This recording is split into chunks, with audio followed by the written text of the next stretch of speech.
Thank you for joining Toastmasters International's 2020 virtual convention. The session will begin in 5 minutes.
Thank you for joining Toastmasters International's 2020 virtual convention.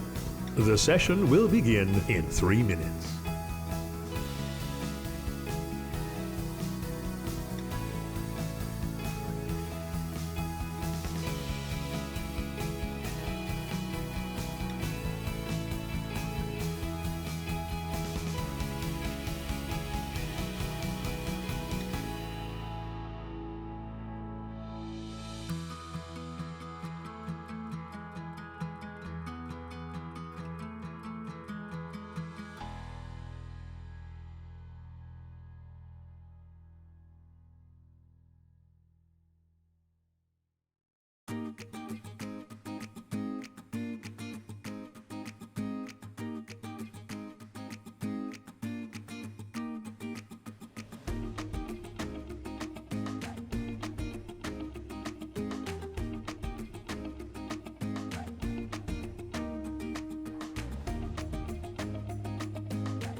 Thank you for joining Toastmasters International's 2020 virtual convention.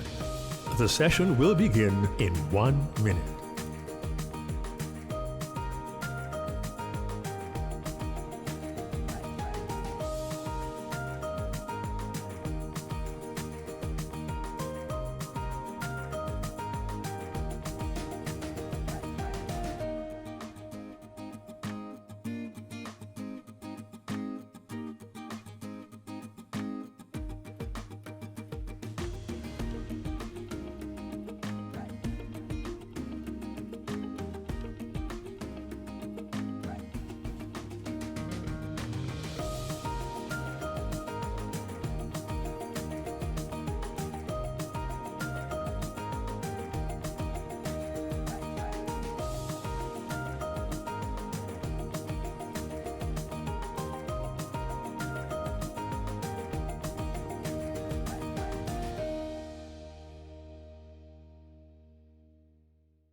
Toastmasters and guests, it is my pleasure to welcome International Director of Region 10, Distinguished Toastmaster, Tuire Volas Virta.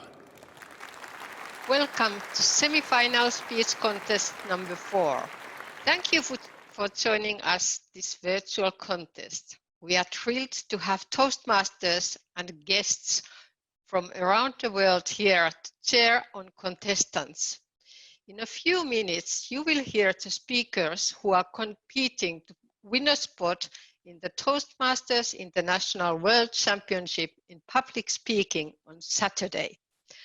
Competition began at club level, and each of the contestants speaking today proceeded all the way through the region quarter-final level to make it to semifinals.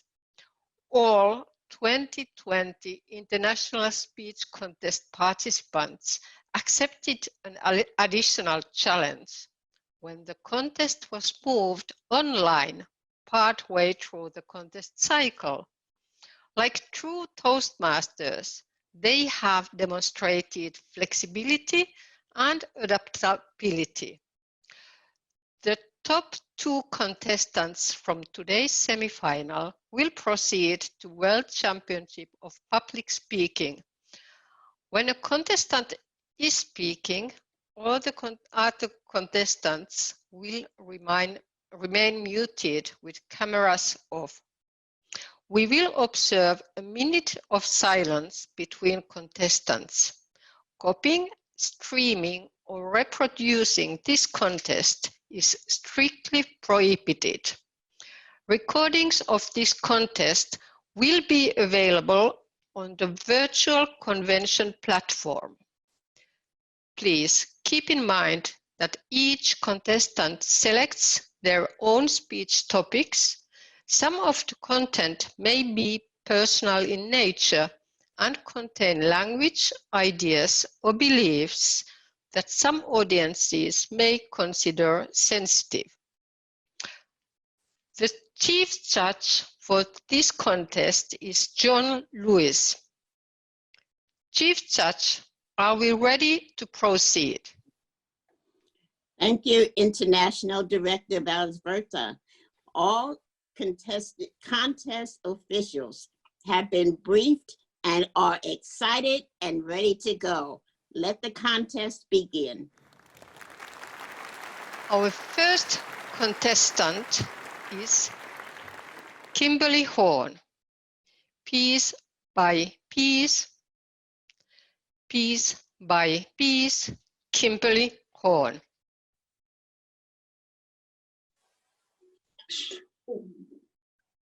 You'll never be anything but a waitress. If you leave me, you'll be alone forever. No one will ever find you attractive.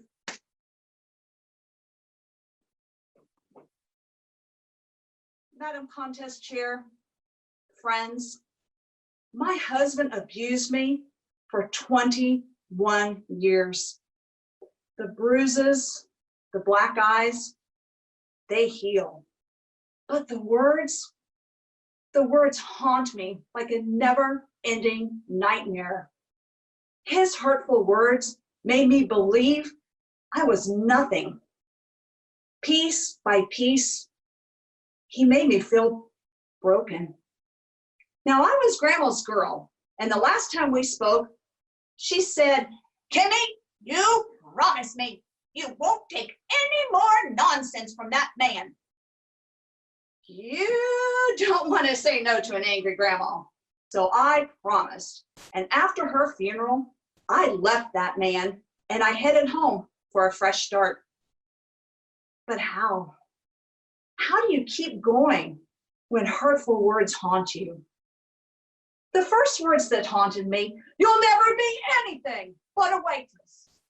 Well, I was a waitress, but I was thinking maybe fresh start, new career. But I had been told over and over and over again that I would never be able to do anything else. And I believed it. But my brother believed in me. And he called one day and said, "Sis, I got you an interview for a customer service job. I thought, oh, that's great. Another chance for someone to tell me that I'm not good enough. I arrived to my interview already crushed. I knew I didn't have anything to offer. And I knew also that I wouldn't get the job. But guess what? I got the job, and I have now been with the company for 19 years.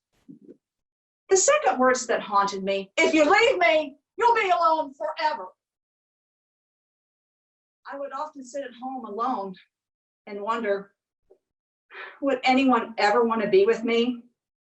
And as I sat alone, I made a list of the things that I would want in a man if I ever decided to date again. A lengthy list. After all, you don't want to miss the chance to give a potential partner a proper evaluation. I listed things such as kindness and honesty, and of course, good looks. And I knew no one would match my list.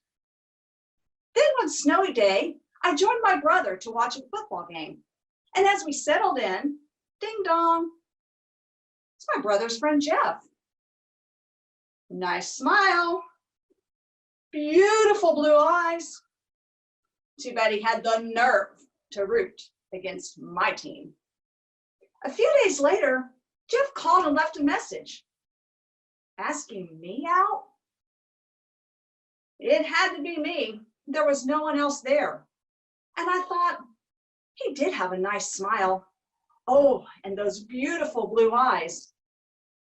And then another thought, what are you thinking? Who would ever want to spend time with you? But then I remembered Grandma's words, take no nonsense. So I went on that date. And guess what? After it, we started spending time together. And piece by piece, Jeff took on the task of helping heal my brokenness. How? Roses, for no reason. And notes that said, you make me happy.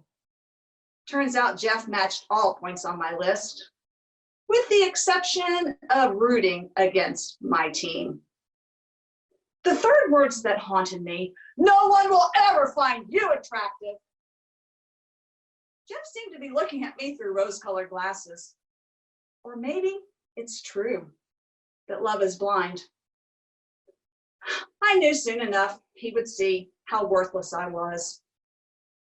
But guess what? 4 years later, he proposed, and I finally had the wedding that I had always dreamed of. Gorgeous gown, a bouquet of purple roses and calla lilies, friends and family all around.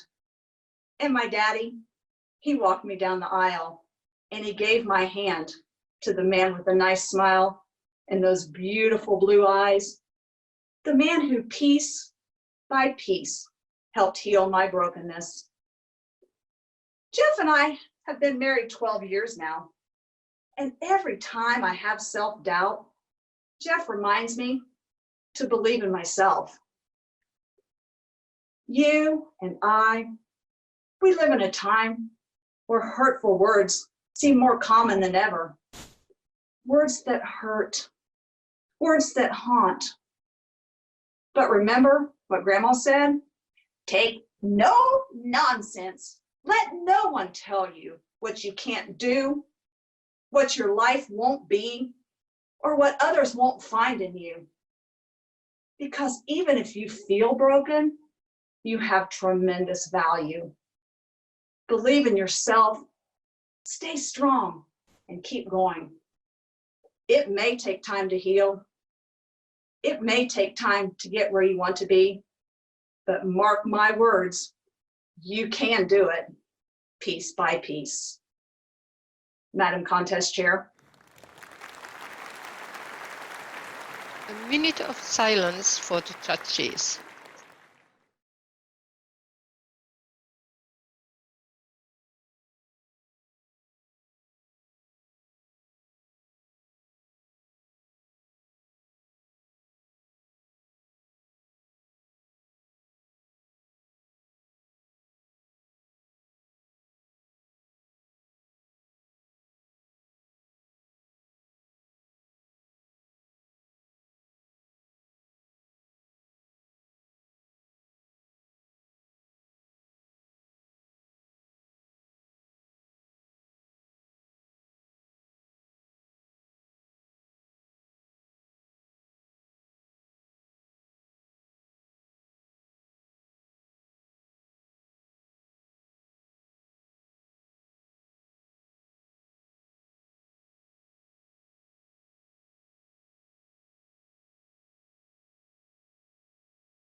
Second contestant, Amy Davidson.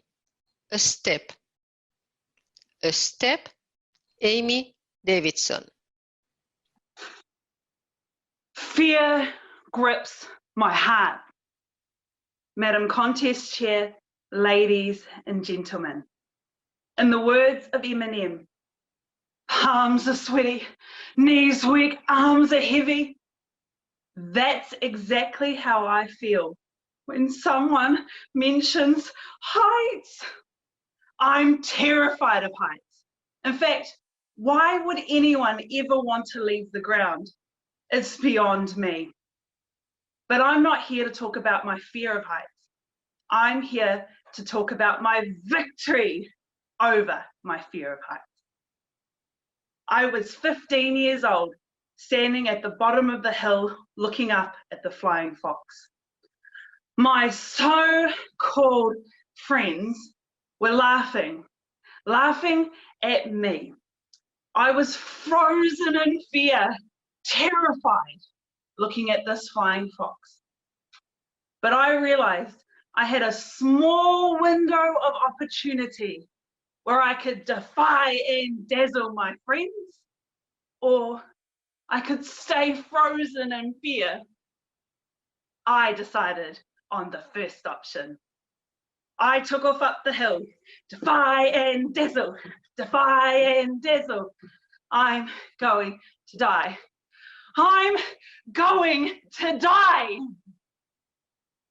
I got to the top of the hill to realize I now needed to put a harness on. The problem was, well, my knees had started kissing, my stomach had started flipping, and my arms had a mind of their own. Put that all together, and putting on a harness was rather a ridiculous sight. Eventually, I got there. Now in my harness, I awaited my turn. I waited and I waited and I waited. In fact, I was happy to carry on waiting forever, but unfortunately, my turn came. I now needed to climb the ladder. Defy and dazzle.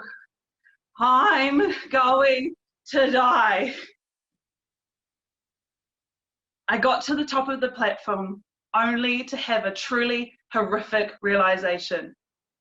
The tiny wire that everyone had trusted to take them across the sky, down the hill, over the lake, was even tinier than I had realized.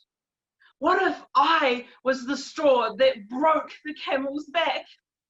This was beyond logic. The instructor, he looked at me confidently. I looked at the instructor terrified.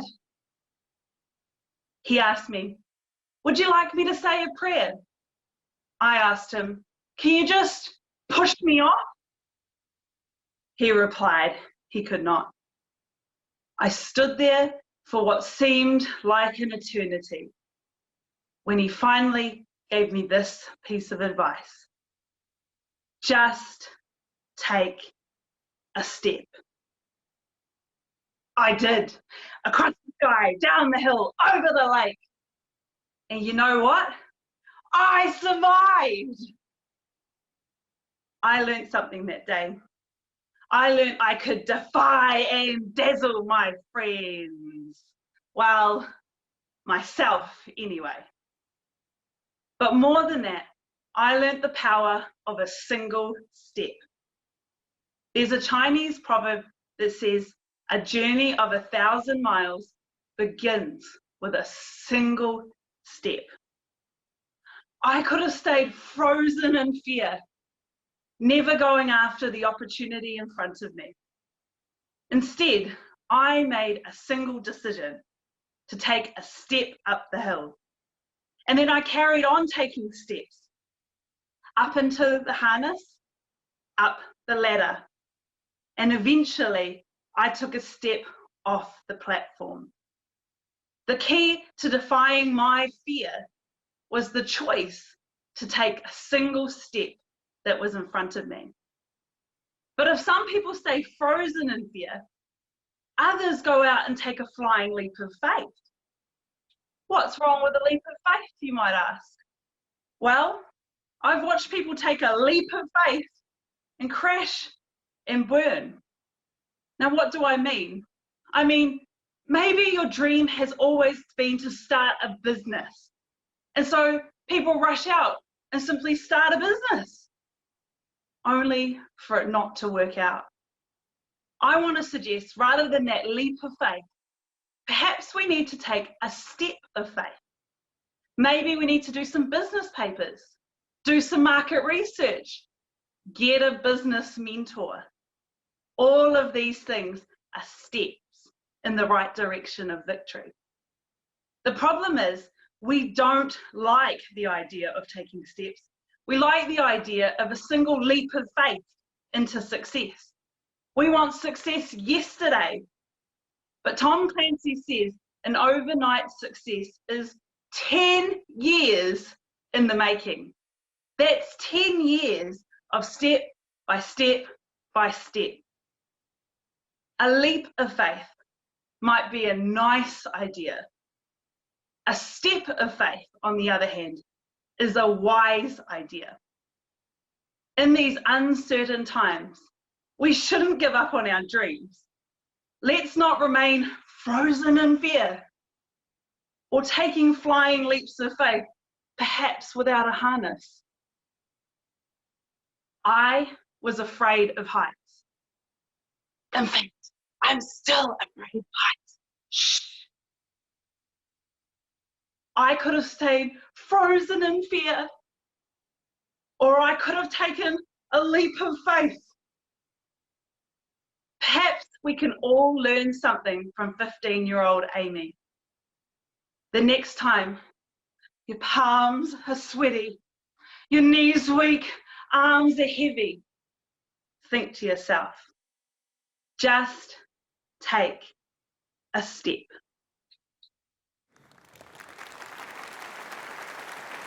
A minute of silence for the judges.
Third contestant, Leander Miller, A Life of No Regrets.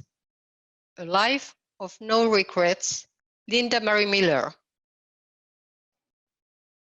The secret to a life of no regrets boils down to just one word, and that word is experience, the skills and knowledge gained through doing something, usually over a period of time. Now, there is no one better to talk with you about experience than me. By the age of 40, I had more experience than most people twice my age. I had educational experience. I went to college for 17 years, Bachelor of Fine Arts, fashion merchandising, interior design, pre-veterinary medicine. What was I thinking? Finally, an accounting degree. I had job experience. I meticulously managed my career, so expertly climbing the corporate ladder that by the age of 40, I was the first female treasurer of a global steel company. My picture in the Wall Street Journal. I had marriage experience. I'd been married, not once, not twice, but 3 times. I haven't done the math, but I think if you add them all up, I have a 50th wedding anniversary coming up just around the corner. I had parental experience. I had 2 children, but not just any children. I had 2 children with special needs, one of them seriously handicapped. Other parents could change a diaper and give a bottle feeding. I could change a tracheostomy tube, do a G-tube feeding, all while singing Barney the Dinosaur songs in sign language. I had parental experience and medical experience. I also had evidence of this vast experience. The walls of my office were lined with beautifully framed certificates and diplomas. The BSA, the CPA, the CCM, 3 MRS degrees, the TDG, the ICG, the ACC, A, B, C, D, E, F, G. I had all the letters of the alphabet. At the age of 40, I had the know-how. I had the chops, the goods, the expertise. I had the experience. But I also had something else. I had this little voice in my head, and it just kept whispering, if this is all there is, it's not enough. And the voice got louder. If this is all there is, it's not enough. Eventually, that voice got so loud, it came out my mouth. If this is all there is, it's not enough.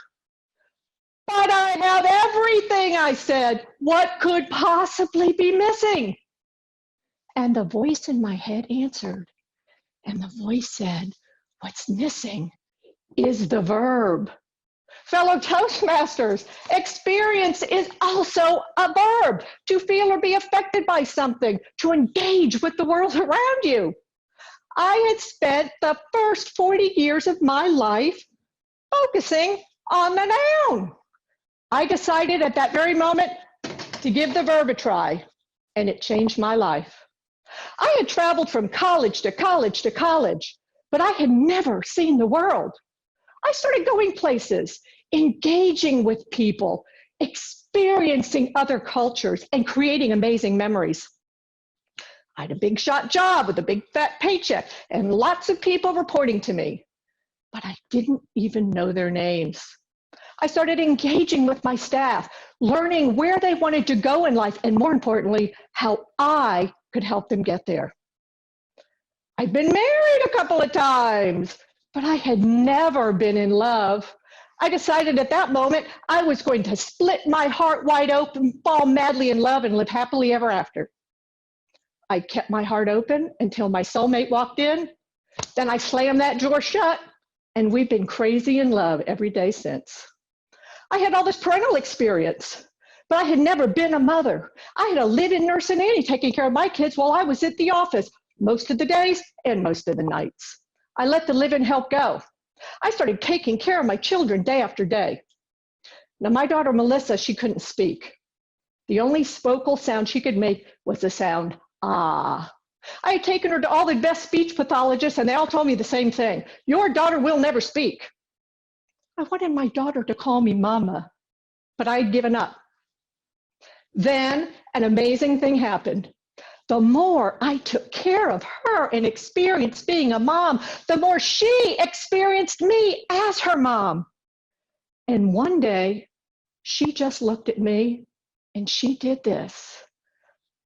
Mama.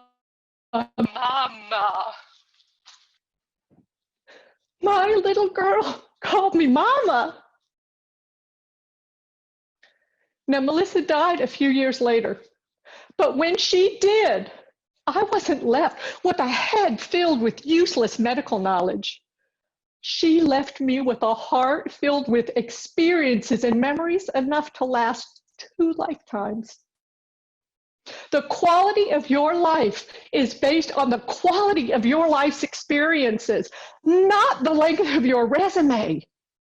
The most valuable resource you have is not your education, it is not your job, and it is not your bank account. The most valuable resource you have is time. Don't waste 1 more minute. Commit right here, right now, to spend the rest of your life experiencing amazing things. Take a walk in the woods and let the beauty of Mother Nature bring you to tears. Learn to play the cello. Start planning a trip far, far away. And right now, start learning the language so that when you get there, you can fully engage with the culture and with the people that you meet there. If you are afraid of getting close to people and you want to do social distancing, jump out of an airplane. Don't let fear stop you. In fact, that thing that scares you the most, do that thing first. I promise you, it will change your life. Because the secret to a life of no regrets is experience. But forget the noun, focus on the verb. Madam Contest Chair. Thank you. A minute of silence for the judges.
Fourth contestant, Stefano Cossalter. The frame makes the picture. The frame makes the picture. Stefano Cossalter. 2 years ago, I was in the parking lot elevator in my office building. I pressed my floor number 9. When the elevator stopped at the lobby, in walks this guy. He turns around in front of me and presses floor number 6. Now, my grandfather had a wonderful perspective on people and on life. And one thing he always used to say was, smile and say hello to people. You never know, you might just make their day. So I smiled and said, good morning. And he completely ignored me. I couldn't believe this guy. Well, I wasn't done with him yet. When the door opened on the 6th floor and he got out, I said, have a nice day. Once again, nothing. How rude. So there he was, Mr. Elevator Man, a picture in my mind. Contest chair, Toastmasters, and friends, welcome to the gallery of my mind. In here, the halls are endless, and displayed over all the walls are pictures of everybody I've ever encountered in my life, like my mama, the high school bully.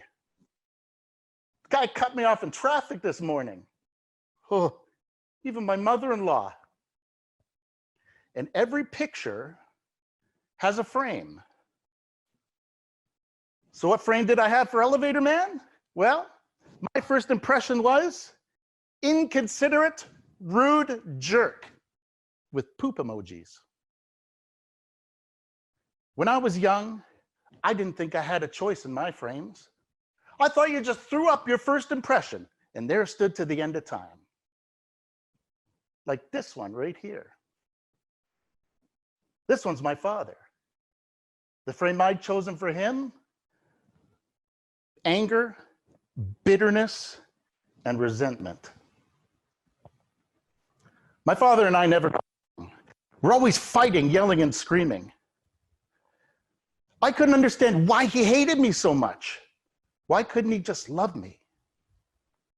I moved out of home when I was 16. I became bitter, angry, and resentful. These feelings spread through my entire life, to the point where I was an adult with a son of my own, and I was in a crisis. I hated the world and everyone in it. But there was one person I could talk to, my grandfather on my mother's side. When at his house, I admitted to him, Grandpa, I hate my life. He sat me down and he took a picture off the shelf and he handed it to me.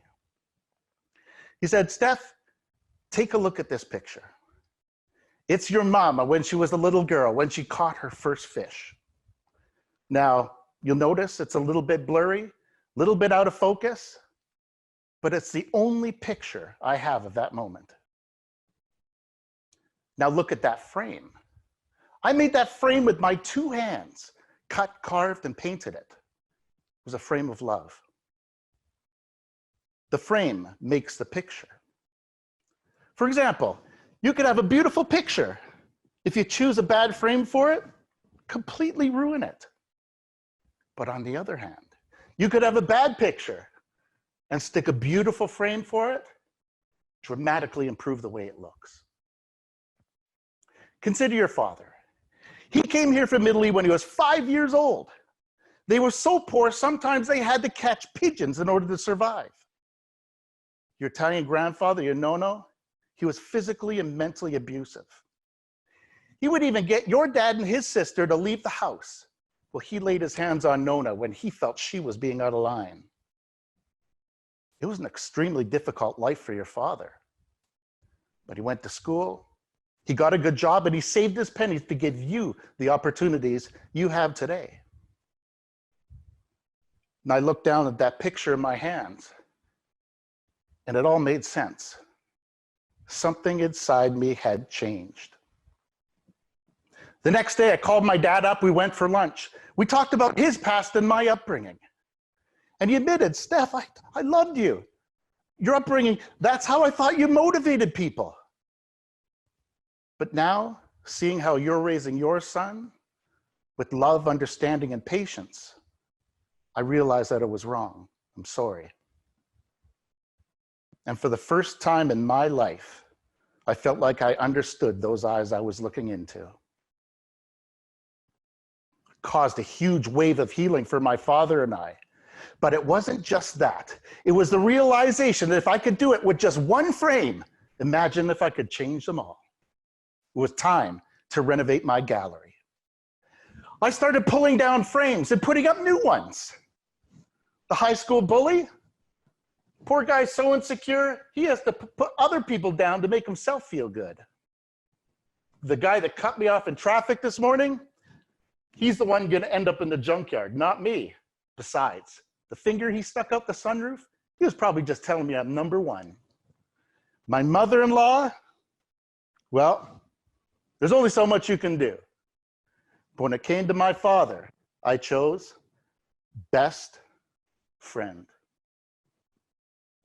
Now, what about Elevator Man? Well, at that point, I was a seasoned reframer. I chose nice guy, bad day. 2 weeks later, I was in the parking lot elevator of my office building. I pressed my floor number 9. When the doors opened at the lobby, guess who walks in? Mr. Elevator Man. And this time it looks like he's with his wife. They looked like they were in a good mood, so I smiled and said, good morning. And guess what? She was just as rude as he was. I couldn't believe it. They both ignored me. And just when I was about to let that ruin my day, she turned to him and said,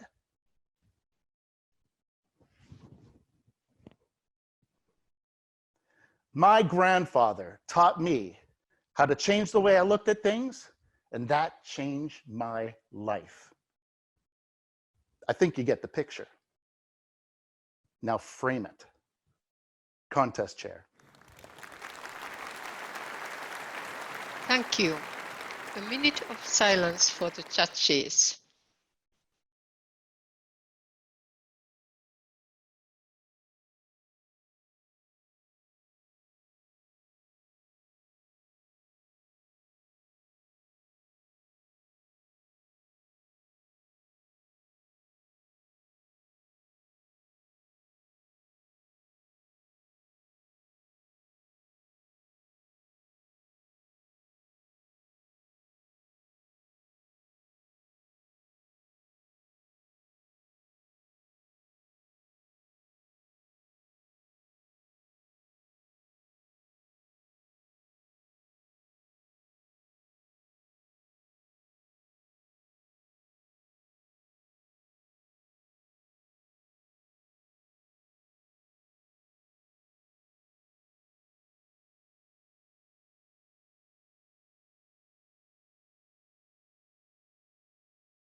Fifth contestant, Samir Al-Jaberi.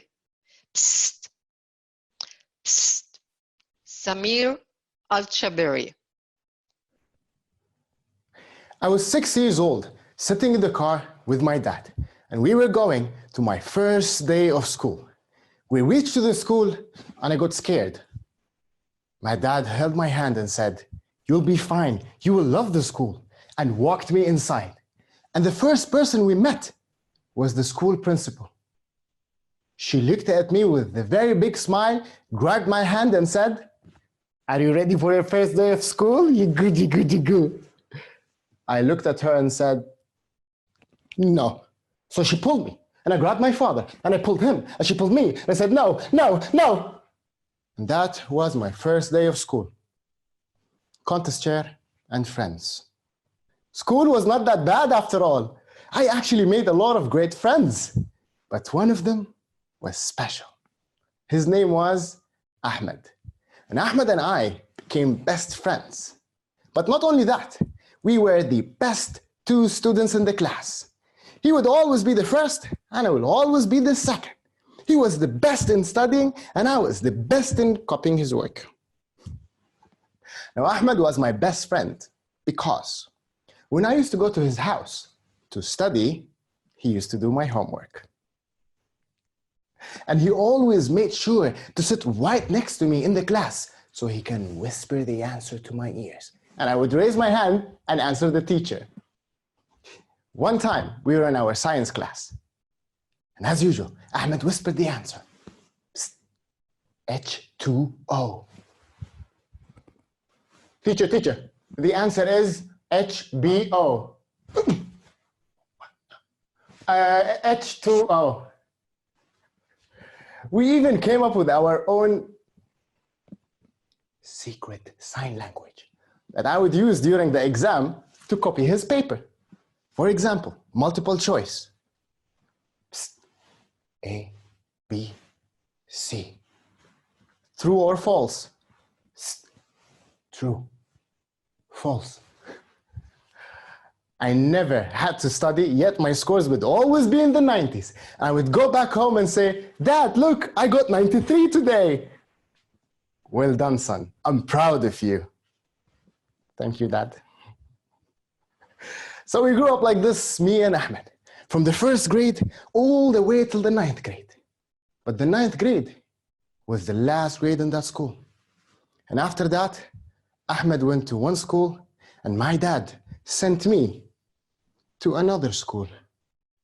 And here I am in the class, day one in my new school. And the teacher starts by asking basic questions. I'm so eager to raise my hand and answer the teacher when I realize I have no answers. I have no Ahmed to whisper the answers to me. The Samir who was always getting 90s is now getting 19. The Samir who was acing all subjects is now failing all subjects. Then came the day when I had to confess. Dad, all those years I've been living a lie. All those 90s were not mine. I will never forget the disappointment in his eyes when he said one word. Why? I had no answer, but I felt it. The feeling of letting someone you love down. Despite his disappointment, he looked at me and said, "Son, what's done is done, but it's not late to do the right thing. And I'll be watching you." And so I did. My day would start like this. I'd go to school, study, finish, and then go take extra classes, study, finish, and then go for my teacher's house for private tutoring, and then go back home, study, and sleep. When all my friends were playing, I was at the library studying. When all my friends were enjoying their holidays. I was in my room studying. When all my friends were spending time with their families, I was at my teacher's house for private tutoring. And this was my life for 3 long years. I can still remember that last day of high school when I received my final grades, and it was 73. I went back home and showed it to my dad. Dad, I'm sorry. My dad looked at it.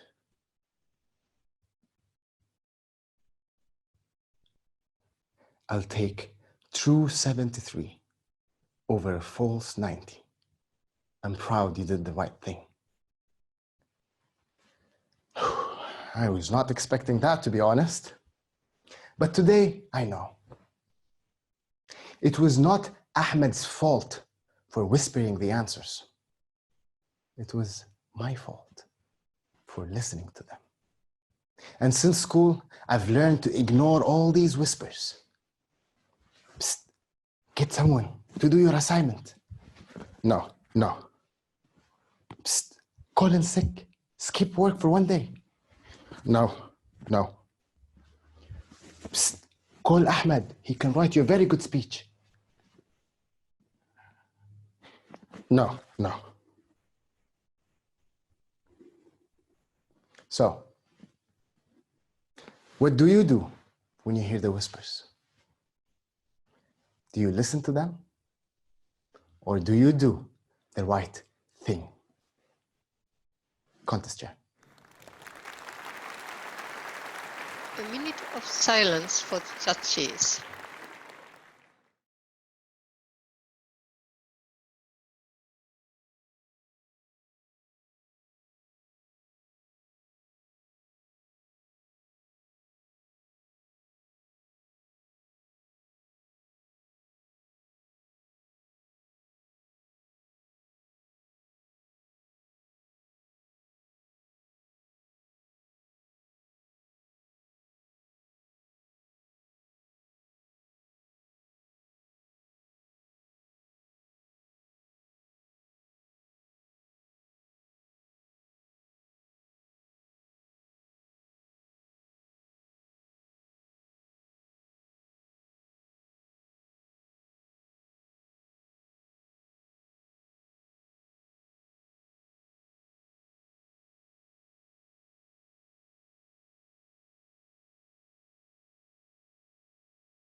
Sixth contestant, Errol, Leandre.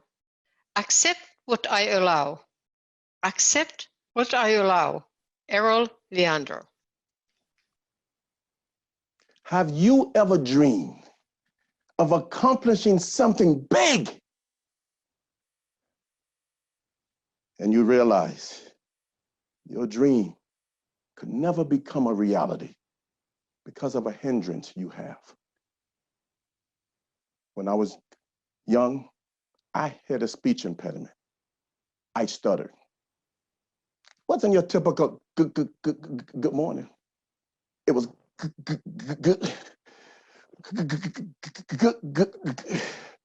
good morning. And there were times the words would just not come out. I hated life. I hated stuttering. I hated school because I was tired of being laughed at. Many of my classmates knew I couldn't speak to defend myself. They did bad things, so I'd get paddled. That was the type of punishment that was allowed in schools then. You can't imagine the many paddles I got for things that I didn't do. I hated life. But in 3rd grade, I decided enough was enough. The next person that blamed me for something that I didn't do, I'm gonna beat them up.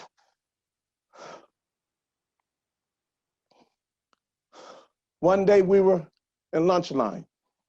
One of the students reached around me and grabbed a girl's behind. She turned and slapped me.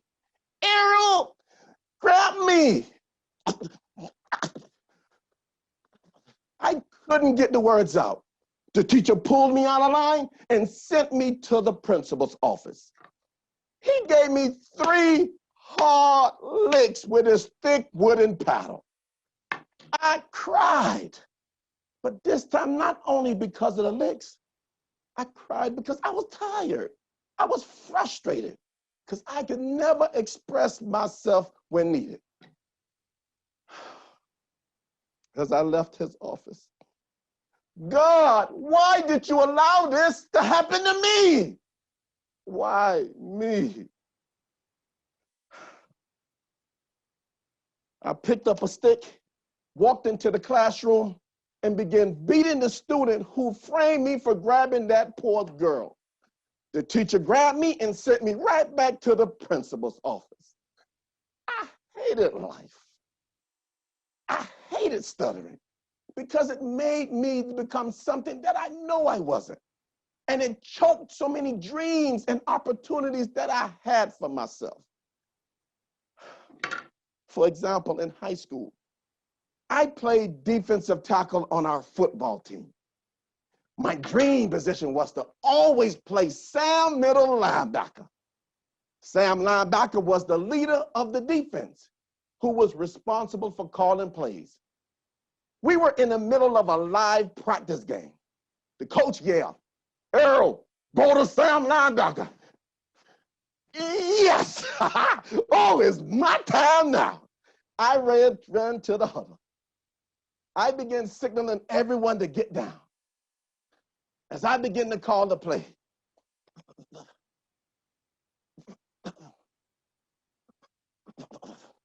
everyone in the huddles fell to the ground and began laughing. "Errol, call the play!" One of the players yelled, "Coach, Errol can't get the play out." All of a sudden, the referee called a delay of game. I stood there. I removed my helmet, dropped it to the ground. Forget life. I can't take this anymore. I quit. As I walked off the field, all I could think of, the most amazing moment of my life became the most humiliating and embarrassing moment I've ever experienced. And as I continued to walk, I heard a voice that said, "Accept what I allow." I turned, but I didn't see anyone. I continued to walk, ignoring what I thought I heard. But I heard the words again. It said, "Accept what I allow."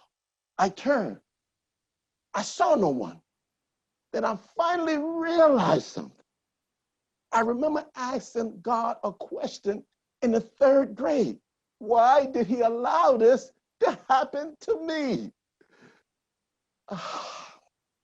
All of a sudden, I heard a voice. "Coach, Errol, I'm sorry, I completely forgot about your stuttering." "That's okay, coach. I need to go back in. I need to play." I ran toward the huddle, picked up my helmet, and put it on. As I began to get in position to play, as soon as they hiked the ball, I began to play the hardest I've ever played. I was on every tackle. I mean, the beast came out of me. I had to let go all of the frustration and anger that had been built up inside. See, God helped me to realize that there wasn't anything wrong with me. I had a speech impediment that I allowed to control me. But I decided enough was enough. I'm not going to allow the stuttering to control me any longer. We all have challenges in our lives, but we should never allow those challenges to control who we are. When I decided that I wasn't going to allow this stuttering to control me, I began to make the best of my life and take back control, whether I stuttered or not. And when I began to do that, the stuttering began to stop. You can master your feelings as well. Just accept who you are and make the best of your life. Accept what I allow. Thank you, Contest Chair. A minute of silence for the judges.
Seventh contestant, Aaron Samson.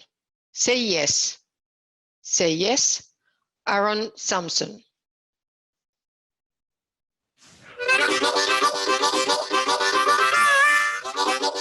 I'm a 19-year-old college student in Chicago, playing my harmonica and falling in love with Becky Carlish. Becky grabs me and says, "Let's take a trip right now." I look into Becky's gorgeous green eyes and say, "I have to work. My shift at Einstein's Bagels." Becky says, "Ditch your shift, pack a bag, and let's go to the airport right now." Madam Contest Chair, friends, if you think I should go on this trip with Becky, say yes. Yes! About an hour later, we're in a taxi to the airport with no idea where we're even going. Taxi driver asks, "What airline?" I say, "You choose." We ended up going to Nashville, and it is the best trip of my life. You and I know we should seize the moment. But there are some moments in life that you want to seize, but you're too scared. So you suppress the urge, and soon the moment is gone. A year after that Nashville trip, Becky and I are back in Chicago, and we're madly in love. It's a beautiful day. We're cuddling by the lake when Becky gets down on one knee and asks, "Will you marry me?" At first, I think she's joking, so I'm like, "Ha ha ha, get up, get up." Becky says, "I'm serious. I love you. I want to spend my life with you. Let's get married right now." If you think that I should marry Becky, say yes. You all are crazy! This moment is a lot bigger than ditching my Einstein's Bagel shift. I mean, I love her, but we haven't even graduated college yet. I say, "Becky, no." And just like that, the moment is gone. It isn't the same after that. We graduate college, but then we drift apart. What do you do when you've lost your moment? 2 years later, I'm sitting by the lake, alone.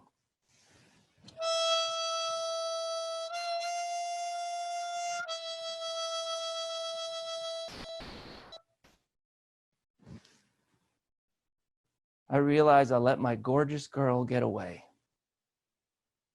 Why? I was too scared to seize the moment. Don't get me wrong, I'm not saying to seize every moment that comes your way. But if a moment can bring you more joy, more love, don't let that moment get away. 8 years after we split up, Becky and I bump into each other at a cafe. She looks gorgeous. I say, let's take a trip right now. Becky says, I have a boyfriend. Ditch your boyfriend, pack a bag. That's what I wanted to say. But instead I say, that's great. Becky says, we live together.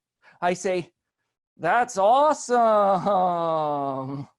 Becky says, we're starting a life together. I say, what do you want from me, Becky? And she says, closure, so that we can close the door to our past. Wait a minute.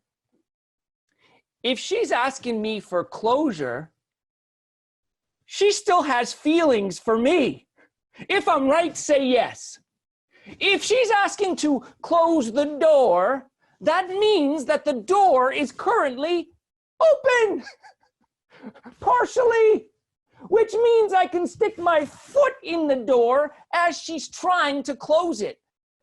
Becky's request for closure feels like a moment that's begging to be seized. So I say, I won't give you closure. And she says, what? Why? And that's when I pour my heart out. I tell her I screwed up. I tell her I still love her. I tell her I want her back. Now, she's shocked. She doesn't even know what to say. So I say, look, when you break up with this guy, call me. It's cocky, but I feel bold. I mean, what do I have to lose? A few months later, she did break up with him, and she didn't call me. But I don't let that stop me. I go after her with the sole mission to win her back. To this day, I don't regret at least trying.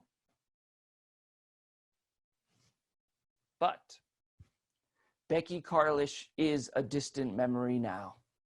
She's evolved because Becky Carlish now goes by Rebecca Samson! We've been married for 12 years and we have 3 kids and we play 5 harmonicas. Fellow Toastmasters, there are moments in your life that you think you have lost, but the next moment is still there for the taking. You may be scared, but I'm here to encourage you to seize your next moment. If you like someone, tell them. If you always wanted to take that one chance, take it. You may not get your first moment right, but you will get the next moment to get right. So if you're going to seize your next moment, say yes. Yes! Madam Contest Chair. Judges, please submit your ballots. We call for silence until all the ballots have been submitted.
What an exciting contest we have had. Now I will call the contestants one by one for a short interview.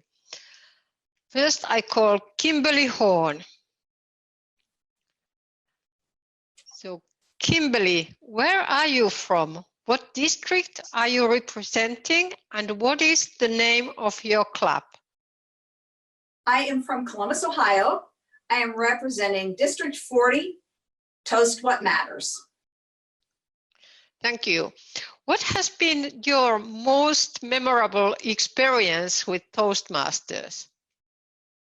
I believe making it here to the semifinals because I wanted to join Toastmasters to get more comfortable in speaking. And it has really helped me to get more comfortable, learn to tell my story, and I just never dreamed that I would be standing right here today. Thank you, and congratulations for your performance. Then I call Amy Davidson.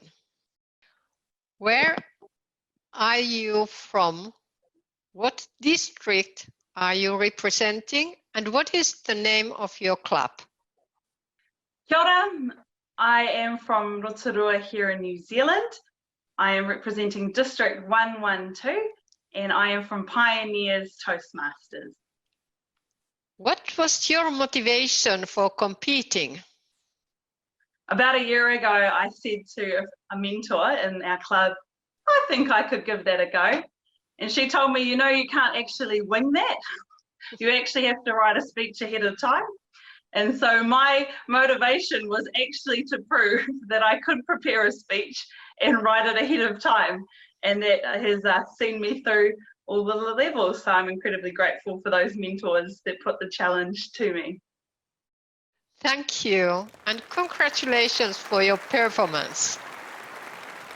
Linda Marie Miller, where are you from? What district are you representing? And what is the name of your club? I am from Durham, North Carolina, in the United States of America.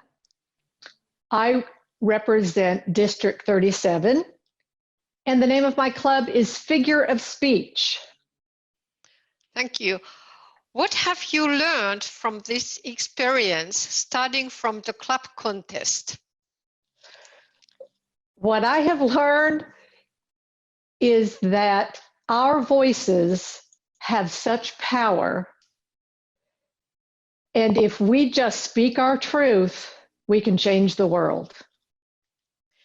Thank you, and congratulations for your performance. Next, I call for Stefano Cossalter. Where are you from? What district are you representing? And what is the name of your club? I'm representing Walnut Grove Toastmasters. I'm from Pitt Meadows, BC, Canada, and I'm representing District 21. Thank you. How did you come up with your speech title? The speech title comes from the advice my grandfather had given me. I think this story is one of the most personal ones for me. It was such a life-changing moment. And that advice my grandfather gave me, the frame makes a picture, just revolutionized everything for me. Thank you, and congratulations for your performance. Next, I call Samir Al-Jaberi. Where are you from? What district are you representing? And what is the name of your club? I'm from Abu Dhabi, United Arab Emirates. I represent District 105, and my Toastmaster club is called Kafa'at Toastmasters Club. Thank you. How has Toastmasters impacted your life? I mean, Toastmaster, the way how I see it is everywhere in everything that we do, whether it's work, whether it's our personal life. And since I joined in 2018, I've always been telling everyone that I know that Toastmaster is not a crash course that you come and you learn how to speak and you leave. It's a lifestyle. And every day you learn something new and it helps you in your life. So It did elevate my self-communication wise with everyone that I know. Thank you, and congratulations for your performance. Next, I call Errol Leander. Where are you from? What district are you representing? And what is the name of your club? Hi, I'm from the beautiful Miami, Florida, and I'm from District 47.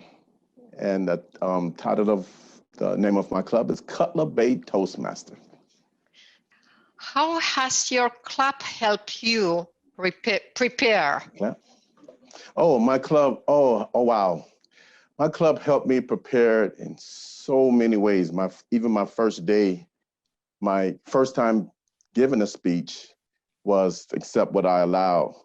And they really helped me groom that speech into where it is today. Not only with them, but also some mentors of mine. But by allowing me to practice my speech and giving me valuable evaluations, input really helped me to become more comfortable and to bring my speech alive. Thank you, and congratulations for your performance. Next, I call Aaron Samson. Where are you from? What district are you representing? And what is the name of your club? I am from the beautiful San Francisco Bay Area in California. I am representing District 4, and my club is San Mateo Storytellers. Thank you. What advice would you give to the members who have never competed in a speech contest? Well, that's an easy one. Seize the moment. Go for it.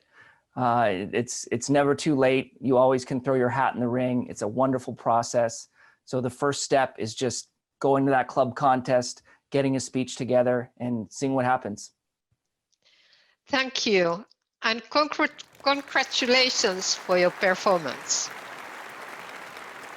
Winners from this contest and all the other semifinal contests will be announced after the completion of this semifinal, approximately 7:30 p.m.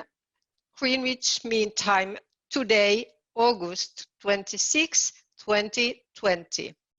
The announcement will be posted on the Toastmasters website, on the Toastmasters International Virtual Convention platform, and on Toastmasters social media channels. Contestants progressing to the World Championship of Public Speaking will be available for a virtual finalist showcase from 2:30 to 3 p.m. GMT on August 27. Thank you all for joining us today's semifinal. This contest is adjourned.